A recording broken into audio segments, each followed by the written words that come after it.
Vale, buenos días y gracias, Carol, también por la presentación. ¿Se me escucha bien? ¿Qué tal? ¿Cómo estáis? ¿Todo bien? Vale, fantástico. Me presento, que soy la siguiente persona que va a hablar. Yo soy Aitor Sánchez, soy dietista, nutricionista y también soy tecnólogo alimentario. Entonces voy a intentar juntar dos mundos, ahora que están muy relacionados también un poco con el compromiso de Janssen, ¿no? El mundo de la salud, que como dietista, nutricionista me toca, pero también el que como tecnólogo alimentario tengo muy cerca del impacto que genera producir alimentos.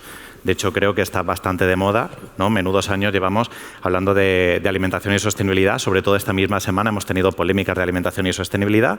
Entonces os voy a dar un poquito mi visión científica. Esto no es nada y esto no es para presentarme. Ya me he presentado, simplemente que sepáis que mis conflictos de interés son públicos. Es una cosa de transparencia que siempre hago cuando voy a las ponencias, para que sepáis quién me paga, simplemente, ¿no? Que esto siempre es muy útil en charlas de la industria farmacéutica, en la industria alimentaria. Yo creo que es muy importante por transparencia, y que sepáis también que no he tenido ninguna presión para que tenga que dirigir mi contenido hacia ninguno o hacia otro lado. Vengo a hablaros de la evidencia científica. Ya está, 30 segundos de transparencia. ¿Por qué hablar de alimentación cuando hablamos de sostenibilidad? Es muy sencillo, porque es la actividad que hace el ser humano que tiene más impacto para el medio ambiente.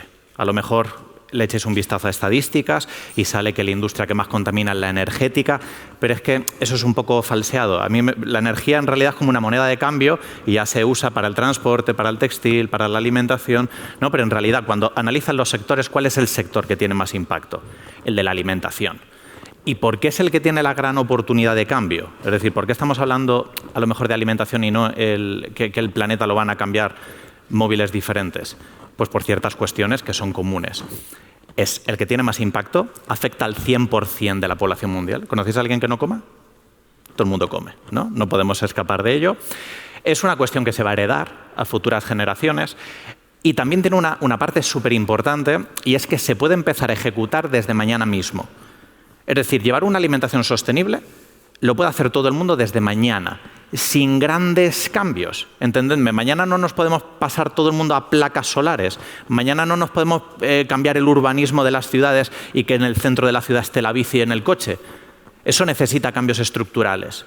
El ir mañana y comprar más sostenible no necesita ningún cambio estructural. Eso ya lo podemos acometer. Por eso es tan importante hablar de alimentación y por eso hay que ponerlo en el foco.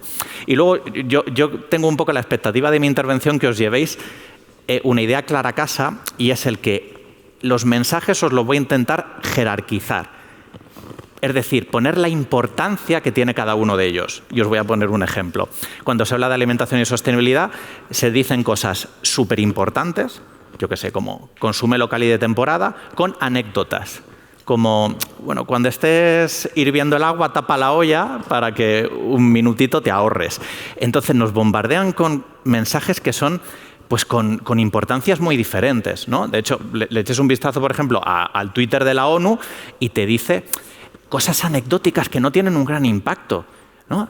¿Cuántas veces hemos escuchado lo de cierra el grifo para ahorrar agua un minutito? Pero, que sí, que tiene su impacto, pero que a lo mejor lo llevas a cómo estamos produciendo monocultivos, el consumo desmesurado que tenemos de carne, o la importación o la deforestación que ha producido, por ejemplo, aceite de palma o cierto monocultivo fuera, y es que es ridículo el agua de los dientes. Por eso es importante jerarquizar, ¿vale? ¿Qué tiene verdadera importancia y qué es una anécdota o no? ¿Vale? Por ejemplo, antes que lo estaba comentando Carol, se nos olvida a veces la importancia de las cosas, y con el tema del envasado o los materiales. Hablando de textil o hablando de envases, no sé cuántas tenéis en casa. Yo tengo 35 bolsas de algodón en casa que me han dado en congresos, que me han dado en regalos. Y botellas de aluminio tengo 12 que he ido regalando. ¿Os dais cuenta la disonancia? O sea, queremos reducir el impacto del medio ambiente a base de regalar en congresos bolsas, mochilas, tote bags, 25 tote bags de plástico. Pero vamos a ver. Al final lo más sostenible es lo que no se produce. ¿Para qué quieres 35? Hemos creado un armario extra en casa de bolsas de algodón que no necesitábamos, haciéndonos creer que somos sostenibles. Para ir a la compra con 35 bolsas distintas. Si necesitamos 2, necesitamos 3 y la metes en la lavadora y punto. ¿Vale? No caemos en esas disonancias. Gente que quiere empezar a ser más sostenible tira 25 tuppers de plástico y compra 5 de vidrio. Muy bien, pero ¿por qué no usa valor de plástico? Si ya están ahí. Ya estaban. ¿no? Nos engañamos a nosotros y a nosotras mismas. Y el caso de la alimentación, que a veces vemos estas anécdotas, hay muchas veces que solo vemos una parte parcial de toda la contaminación del alimento, ¿no? ¿Cuánto tengo la vitro encendida? ¿Cuánto tiempo tengo el horno encendida? En realidad la alimentación, la parte que más contamina un alimento es la que no se ve. La que no se ve. Casi todo es la producción. Es decir, de aquí para atrás. Sí que muchas veces se dice, madre mía, traer un alimento desde China.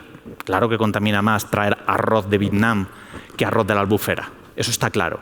Pero es que es súper anecdótico ese impacto frente a todo lo que hay detrás. Tener que haber quitado un bosque para plantar, tener que haberlo regado durante meses, tener que producirlo, tener que pasar el tractor todas esas veces, recolectarlo, mandarlo. Imaginaos ya, si es algo como más que genera más impacto, como por ejemplo un animal. Luego llegas aquí, abres el jamón cocido en casa, se te queda seco y lo tiras.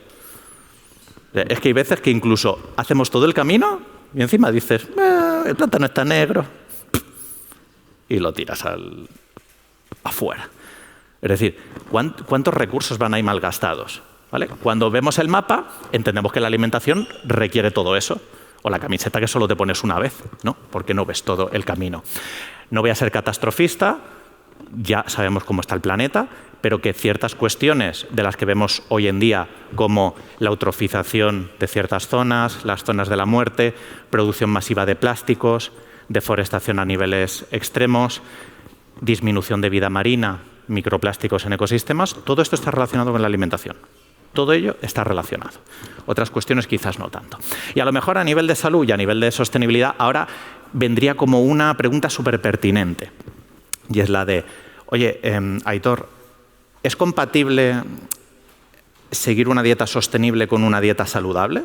Dice, a ver si ahora, por ser aquí hippies y sostenibles, voy a poner en riesgo mi salud, ¿no? Vale, pues tengo buenas noticias. Y es que es completamente coincidente. Es que una alimentación sostenible también coincide con lo que llevamos recomendando siempre, que sea una alimentación saludable. Es como cuando dicen, ay, pero no sé, ¿tendré que hacer más actividad física y eso me dará hueco a mi salud mental? Bueno, si es perfectamente sostenible. O sea, es perfectamente coincidente. Es al contrario, sacar esa media horita, sacar esos 50 minutos al día, no solo es que no le va a dejar espacio a tu salud mental, es que la va a mejorar. Es decir, no nos autoengañemos. Una alimentación sostenible tiene mucho que ver con la alimentación saludable, perfectamente coincidente en casi todo. Mirad, esta es una guía alimentaria que a mí es la que más me gusta de todas, de las que tenemos actualmente, o al menos la parte gráfica. Es el plato de Canadá. A lo mejor habéis visto alguna vez el plato de Harvard, que es como muy famoso. Pues el plato de Canadá le mete una rosca más, a mí me gusta, y entonces lo traslada a una imagen que transmite cosas que creo que son como muy directas, ¿no? Un poco de frugalidad, vegetales frescos, esa diversidad en lugar de verlo por sectores, ¿no? Y entonces nos va a ayudar a tener un poco la guía de cómo seguir una alimentación sostenible, e insisto, en las 4 prioridades que os decía, ¿vale? Las 4 prioridades, y la primera por la que quiero empezar va a ser por la parte de la proteína. ¿Por qué? Porque mirad, dentro de nuestro plato del día a día hay cuestiones que no tienen apenas diferencia en cómo las escojas. Os pongo un ejemplo. Las verduras. Una berenjena y un calabacín contaminan lo mismo. Un pimiento, un pepino, prácticamente lo mismo, ¿no? El arroz, la cebada, el centeno, patatas, boniatos, ¿no? La parte de hidratos de carbono, avena. Todo eso tiene un impacto súper similar. Las frutas, pues más o menos un kiwi, una naranja, un persimón, impactos similares, dentro de un rango, ¿vale? Habrá rango. Estaréis pensando, uy, los aguacates, ¿no? Vale, dentro de un rango, más o menos similar. Donde tenemos una gran diferencia de impacto, a niveles brutales de diferencias aquí. La fuente de la proteína. ¿Por qué? Porque a nivel medioambiental no tiene nada que ver el impacto que genera obtener proteína a partir de origen animal, ¿no? De animales, y lo que tiene que ser proteína de origen vegetal. Por cierto, veis los colores de los sectores, ¿no? Al final vemos que la parte que más consume de generar proteína animal es mantener vivo a un animal durante meses. Yo sé que a veces vemos solo la parte de, bueno, pues digo yo que traer un cerdo desde Murcia no será tan caro, traer un cerdo desde Aragón, si Aragón está aquí al lado. Si el problema no es traer al cerdo de Aragón, el problema no es traer el jamón de allí. El problema es haber mantenido meses a ese animal vivo, semana tras semana, semana tras semana, semana tras semana, trayéndole pienso de Ucrania, trayéndole pienso de Argentina, trayéndole pienso de Brasil o de Uruguay, día a día, 9 meses, 12 meses, 24 meses, para luego matarlo y consumirlo. Eso es lo que es ineficiente, eso es todo este sector. No es el día que te lo traes en el camión. El transporte, te da igual traerte, dicho mal y pronto, jamón de Cataluña que traerte algo de la huerta de Cataluña. Lo que es caro es mantener todo ese tiempo vivo al animal, y por eso si nos vamos a ejemplos de proteína animal, cordero, ternera, pollo, pescado, es mucho más impactante que si nos vamos a la proteína vegetal. ¿Cuál es la proteína vegetal de referencia? La legumbre. La legumbre, ¿vale? Las otras no nos valen, no son buena referencia. Y si lo pensamos, además, tiene toda lógica, ¿no? Porque, de hecho, los propios animales es que les estamos alimentando durante meses con grano y con legumbre, ¿vale? La mayor producción de soja mundial finalmente es para ganadería, ¿vale? Este es el motivo, ¿vale? No es, yo sé que muchas veces se intenta romantizar la cuestión de que no se contamina tanto, pero este es el motivo para que le pongamos un poquito de foco. Por eso, dentro de todo el mundo de la proteína, cuando nos pasamos de dietas convencionales a dietas en las que se reduce la cantidad de carne, pescado, leches y huevos, ¿no? Sobre todo, ahí baja el impacto medioambiental muchísimo, ¿vale? Veis que estamos teniendo unas reducciones súper drásticas. Os recuerdo, en el área de nuestra vida que más contamina. Son porcentualmente muy grandes. De hecho, fijaos, no tenemos esta tabla en España, pero yo he sacado la más parecida, que es la de Reino Unido. Reino Unido, tres alimentos. Carne roja solo, es decir, aquí no está ave. Aquí está solo cerdo en Reino Unido. El cerdo es carne roja, por mucho que os digan los anuncios. Cerdo, lácteos y refrescos. Refrescos, ¿eh? No he metido otras. Cerdo, lácteos y refrescos. El 50% de las emisiones de alimentos de Reino Unido. Cerdo, lácteos y refrescos. Únicamente la mitad del impacto de alimentación de Reino Unido. Fijaos porcentualmente cómo ocupa el impacto de la alimentación. Estos modelos matemáticos me los he traído a España. ¿Cómo ocurriría? Y fijaos, tengo una buena noticia, tengo una aspiración y una buena noticia. La aspiración es que si cambiásemos nuestra alimentación hacia un modelo, imaginaos, en el que consumiéramos únicamente proteína vegetal, yo sé que esto mucha gente lo verá como algo como muy drástico, pero os doy los datos, sería el equivalente a reducir el 66% prácticamente, bueno, a reducir el 48%, perdón, nuestras emisiones. Es decir, la mitad del impacto de nuestra alimentación. Y la buena noticia que tengo es, si esto os parece muy extremo, no os preocupéis, porque incluso con reducciones de carne, de pescado, de huevos y lácteos, se consiguen ya porcentajes prácticamente de un 60, un tercio al que podríamos llegar. Con pequeños gestos como quitarte a lo mejor 2 raciones de carne a la semana. Esa sería la gran prioridad en datos, la proteína vegetal en lugar de la proteína animal. Segunda situación, consumir local y de temporada. ¿Por qué? No solo por evitar el transporte, que está cerquita, que eso en realidad solo representa como el 10% de las emisiones, no es mucho, pero ¿sabéis qué conlleva consumir local y de temporada? Los alimentos que son locales y de temporada. ¿Qué es local y de temporada? Frutas, verduras, hortalizas, alimentos que no están envasados, también reduce envases, también reduce plásticos, es más justo socialmente, y un modelo de alimentos que no tiende a recurrir a monocultivos o a cosas impactantes. No puede haber un monocultivo impactante aquí como en el de Borneo o como el que puede haber en Brasil, porque estás con legislación europea. Y si compras productos europeos o productos españoles, es mucho más garantista que si compras productos de Vietnam o productos, insisto, de Indonesia. Tiene todo sentido. Aparte de que no hay bollería de temporada y no hay refrescos locales, ¿no? Es decir, esto es irnos hacia un modelo sobre todo vegetal. Tercera prioridad, desperdicio alimentario. Si lo producimos y lo tiramos, pues no vale para nada. Ahora mismo, el desperdicio alimentario es solo responsable del 6% de las emisiones del planeta, del 6%. Si corrigiésemos, mirad qué ridiculez, no va a ser solo mediante la corrección de una cosa, pero si solamente corrigiésemos el desperdicio alimentario, entraríamos en la ruta del enfriamiento planetario. Solo con ese 6%, entraríamos en la ruta del enfriamiento del 1,5 grados, que estamos buscando, el no llegar al aumento del 1,5 grados. Solo con el desperdicio alimentario, porque tiramos 1/3 de la comida que producimos. Un disparate, casi toda además en el hogar. Y si aplicásemos además todas estas mejoras, diréis, ¿de cuánto serviría? ¿Sería anecdótico, Aitor? No, no sería anecdótico. Sería como retroceder en el tiempo y tener nuestras emisiones en 1970. ¿Vale? Estamos todavía en un momento de calentamiento global antropogénico, pero es prácticamente volver hacia atrás 50 años. Es una auténtica pasada el poder que tiene la alimentación. Entonces, si os tenéis que llevar un mensaje a casa para aplicar esto, las 4 claves, os las repito. Más proteína vegetal y menos animal. Esto se consigue metiendo más legumbres.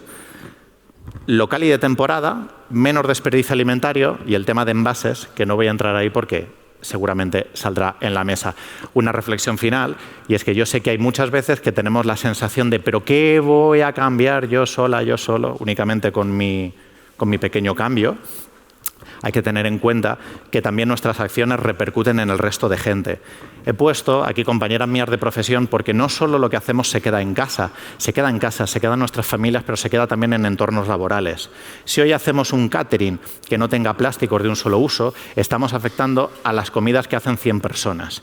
Si, por ejemplo, trabajamos en un hospital o mis compañeras que trabajan en un hospital y simplemente hacen una reducción de jamón a la semana por una de garbanzos, en un hospital de 1000 camas, 54 semanas, están reduciendo 54.000 raciones de carne al año. Si trabajáis en una escuela infantil y cambiáis el menú, si trabajáis en un campamento, si trabajáis en un catering, si a vuestros pacientes, en el caso de ser sanitarios, se les recomienda eso, alcanzamos un efecto cascada y un efecto multiplicador en el que ya se nos sacuden esas dudas de ¿qué voy a hacer yo?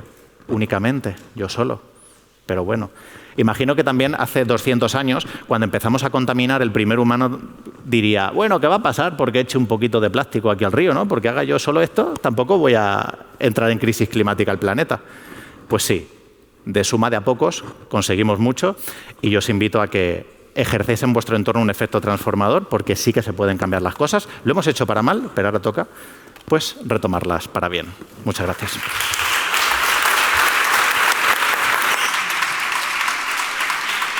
Yo creo que es un buen momento, ya que les tenemos aquí, si queréis hacer alguna pregunta, algún comentario que ya que les hemos traído, pues le podáis exprimir, ¿no? ¿Alguien quiere preguntarles algo? Sí, por allí al fondo. Sí, mira, ya te llevan un micro. Hola, gracias. Yo tengo una cuestión para Aitor. Yo estoy súper de acuerdo con lo que hablas sobre la alimentación sostenible, vegetariana, consumo cada vez menor de alimentos de origen animal, pero mi cuestión es ¿y qué pasa con las dietas vegetarianas exóticas? Porque ahora hablamos cada vez más de la gente le encantan las algas, la quinoa, las semillas de goji y todo esto, ¿y qué impacto tiene este tipo de alimentación vegetariana? Vale. Es muy buena cuestión y a veces puede sonar contradictorio. Bueno, lo primero decir que todos estos ingredientes exóticos, sal del Himalaya, arroz salvaje, no muchas veces se dirigen ni siquiera con el punto de vista de dietas vegetarianas o veganas. Muchas veces el reclamo con el que se han vendido ha sido un reclamo de herbolario, un reclamo de naturopatía, un reclamo de superalimento, que no salpica únicamente a las dietas vegetarianas o veganas. Obviamente son alimentos más impactantes que la media, pero aún así, por ejemplo, cuando sumásemos e hiciésemos el cómputo de lo que puede llegar a impactar, os pongo un ejemplo, ¿no? Una quinoa importada de Ecuador o una quinoa importada de Perú, que no hace falta, que tenemos quinoa aquí en Sevilla y en Huelva, por ejemplo, sería igualmente como mucho más sostenible traerla a un consumo de proteína animal a pesar de ser nacional. Estoy poniendo, es decir, que nadie interprete como que estoy poniendo en valor la importación de legumbres o de pseudocereales, en este caso, de fuera por delante de la producción nacional. Quiero decir que yéndonos al extremo más absurdo, ¿no?, el de importarlo, aún así sigue siendo más sostenible que el de producirlo aquí. Y, por supuesto, todas las cuestiones exóticas que son anecdóticas y que no tienen una gran contribución, pues mejor dejarlas a un lado y no construir nuestro alimento a base de puntualizaciones, ¿no?, como sales, como ingredientes que nos vayan, yo qué sé, yuca, maca, cualquier cuestión molida que tiene más de marketing que verdaderamente un sistema alimentario robusto. No vamos a alimentar a la población a base de arroz salvaje. Lo vamos a hacer. Gracias. ¿Hay algún estudio que nos pueda decir que si yo consumo una vez a la semana un bistec de carne de ternera de la Sierra de Madrid, me queda más sostenible que consumir quinoa todas las semanas que viene de Ecuador? ¿No hay ningún estudio que haya comparado este tipo de situaciones? Esa comparativa está en los estudios de huella agregada de alimentos. Por ejemplo, el mejor que tenemos es el de Messenec del 2019 y la actualización del 2021, y sigue siendo igual. De media sigue siendo entre 5 y 10 veces más sostenible importar proteína vegetal de fuera a pesar de tener aquí la ganadería extensiva. Tened en cuenta que la ganadería extensiva, aunque sea muy bucólica y romantizada, requiere mucha extensión de terreno y mucho alimento. Aunque esté en Guadarrama, son muchos meses de mantener vivo a ese animal. Y es anecdótica, es el 5% de la producción nacional, que luego eso no se dice. Cuando hablamos de cerdo eco o cerdo orgánico o vaquitas felices, es entre el 5 y el 9% de la producción. Eso no sucede. Lo que sucede es la cinta de lomo a 4,99, la pechuga de pollo a 5,90 y esas cuestiones que no pueden dar ni dignidad, ni salud a los animales, ni salud al medio ambiente a esos precios. Es imposible. Sí, por aquí. Hola, va dirigida también a Aitor. Mira, ha sido impactante. Yo quería preguntarte que he entendido que el mayor impacto en el consumo de carne es en la crianza, por ejemplo, del cerdo, ¿no? He entendido. De ternera, bueno, de cualquier animal. De cualquier animal. Si los separásemos, eso es. Si lo separásemos, el que más impactaría es lo que he entendido yo. El vacuno. Y yo pregunto, porque me ha parecido no oírlo, quizás estaba distraída, ¿qué impacto tiene el regadío para conseguir proteína vegetal? Mucho menor. Pues lo tiene, lo podríamos ver, tiene el impacto de la parte de farming, pero claro, esa proteína vegetal es la que hay que dar durante meses al cerdo o a la vaca. Es decir, porque la alimentación verdaderamente a base únicamente de pasto de forraje, que podría ser una producción integrada de ganadería, no, mira las vaquitas felices pastando hierba y pastando forraje. Eso es en un porcentaje ridículo. Realmente nuestro mantenimiento de la ganadería intensiva en España, el de ser la granja de Europa, se consigue a base de importación de cereales y de legumbre de fuera y la producción nacional, pero solo que no damos abasto. Entonces, claro que regar soja o claro que regar alubia tiene un impacto. Y trigo. Y en zonas de secano. Muchísimo, cosas que no tienen ningún sentido, pero lo tiene mucho más producir eso y dárselo a meses a ese animal. Es decir, no tiene sentido y sigue siendo impactante. Claro que tiene impacto, era un poco lo que decía Carol al inicio. Dice, todas las industrias tienen un impacto per se.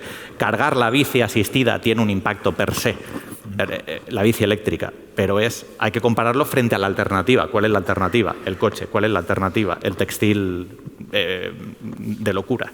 Sí, lo que pasa es que yo creo que, claro, cuando hablamos de proteína animal deberíamos de intentar, si queremos realmente tener un impacto ambiental, que esta proteína animal sea de animales, no sé si decir felices, lo que tú decías. O sea, granjas, no. Granjas del tipo que estamos viendo, macrogranjas, creo que todo el mundo dirá aquí, no. Tenerte, en todo caso, tu cerdito en tu casa. Yo que soy de la zona de montaña y pagesa, que decimos allá, pues criar mi cerdito con los restos de mi alimentación. Entonces esto ya no produce Bueno, en fin, que no estoy mucho de acuerdo contigo, ¿vale? Nada más.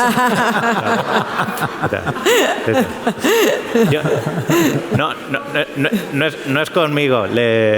O sea, por aclarar, que como siempre digo, que hay cosas que no son opiniones, que hay cosas que son datos. En cualquier caso, como yo siempre le invito a la gente que considera que esto es, digo, bueno, pues le pueden escribir ustedes al panel intergubernamental de cambio climático y decirle, están ustedes equivocados porque los cerdos felices de mi caserío no contaminan. Y escucharemos sus propuestas y las incorporaremos a la evidencia científica.